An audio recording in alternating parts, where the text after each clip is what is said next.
1985, the year Doc Gooden was untouchable, Roger Clemens was just getting started, and Mark McGwire was still wearing red, white, and blue. It wasn't just another year for baseball, it was an iconic year, and for baseball cards, pure magic. In this video, I'm cracking open my personal collection to show you my 7 essential cards from 1985 Topps. These aren't just random picks from a price guide, these are the cards I actually own, the ones I literally chased as a kid, ripping open wax packs until my fingers hurt. And trust me, these are the cards every collector, new or old, needs to know about. So let's rewind the tape, smell that old bubble gum, and relive the magic of 1985, one iconic card at a time. First up, let's talk about the card that looked like nothing else in packs, Mark McGwire's 1985 Topps Team USA card. Before the Bash Brothers, before the 70 home run madness, before all the headlines, there was this, a clean-cut slugger fresh off the 1984 Olympics, rocking the Team USA red, white, and blue. This card just popped. It truly felt like a preview of something massive, and it absolutely was. Sure, it's not his 1987 A's rookie, but for serious collectors, this card has so much more heart. It's a pure snapshot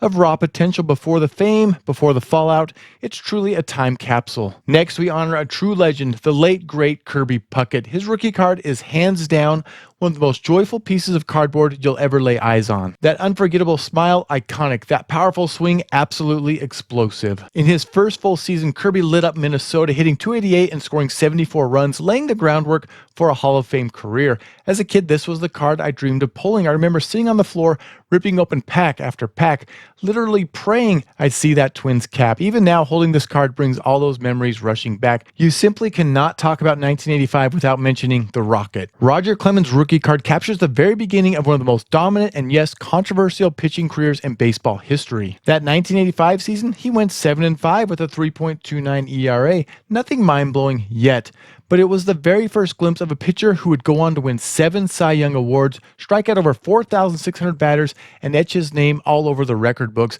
Love him or hate him, this card is pure hobby grail. Now let's shift gears and talk about Doc. Dwight Gooden's 1985 card isn't technically his rookie, but for many it might be even more iconic. Why? Because this was the year he did the absolutely unthinkable. At just 20 years old, he went an unbelievable 24-4 with a mind-boggling 1.53 ERA and struck out 268 batters. Let that sink in for a moment. 20 years old. This card shows him frozen in time, before the chaos, before the immense pressure, before the heartbreak. This is Doc Gooden at his absolute untouchable peak.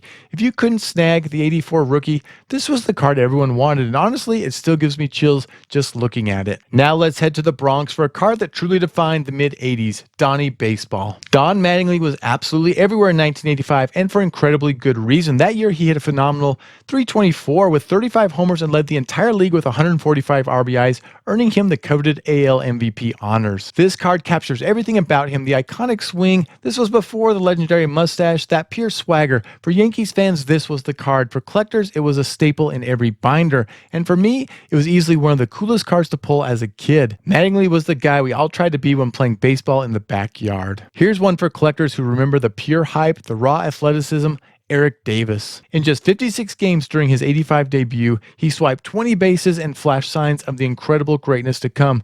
You just knew he was special. Just 2 years later, he would explode for 37 home runs and 50 stolen bases in a single season, a feat that still makes heads spin today. Davis truly had it all: blazing speed, immense power, magnetic charisma. And this rookie card, it was electric. It was one of those cards you genuinely rooted for. You wanted him to become a legend, and for a glorious while, he absolutely was. And finally, the undeniable, the unstoppable, the Ryan Express. By 1985, Nolan Ryan was already an absolute legend, but somehow he was still throwing gas. That year, he struck out his 4,000th career batter and still led the National League in Ks with 197. Unbelievable. This card isn't rare, but it doesn't have to be. It's Nolan Ryan, and pulling any Ryan card no matter what year was always a win. This card feels like holding a tangible piece of baseball myth. Every crease, every corner, every stat on the back, it all tells a story of fireballs and pure dominance. I'll admit my collection is not complete, and I don't have every card I want from 1985 just yet. I'm still searching for a few favorites like Ricky Henderson,